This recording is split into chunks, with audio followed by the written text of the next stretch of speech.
Welcome to DIY Solar and Wind. If you want to make your own electricity, one solar panel at a time, click on the links down below. So, over the course of probably 8.5 years, I have 26 solar panels. They're not all connected. One's on display in the house for videos, indoor videos, and what have you. But I have the lowest electric bills imaginable. And here today, Gilmore's car museum before the trucks disappear. When you see this video, there will be completely a whole new line of antique vehicles in this room. And I have no clue as to why there's a car in here.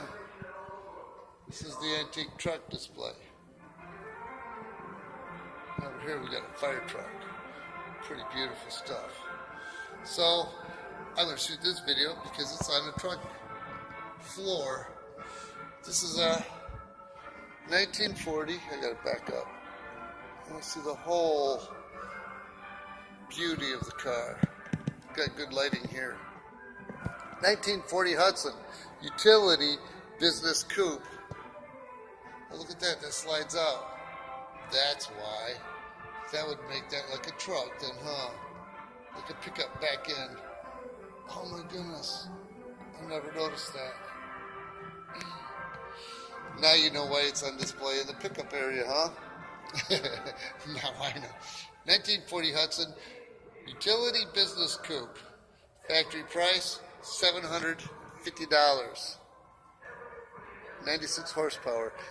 A new world lies ahead of you the day you change to Hudson.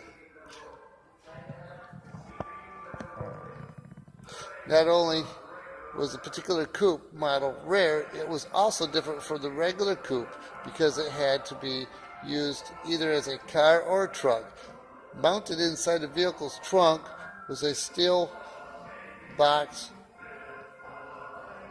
I gotta get closer. Fitted on sliding rails similar to the pull-out drawers of a toolbox. The steel box had a chain-supported tailgate and handles were attached to the end of the box to slide it in and out. The ability to pull the box out is what made the utility coupe capable of being used like a pickup truck. That's beautiful. Have a nice sunny day. I got people coming around, so I will cut this right now.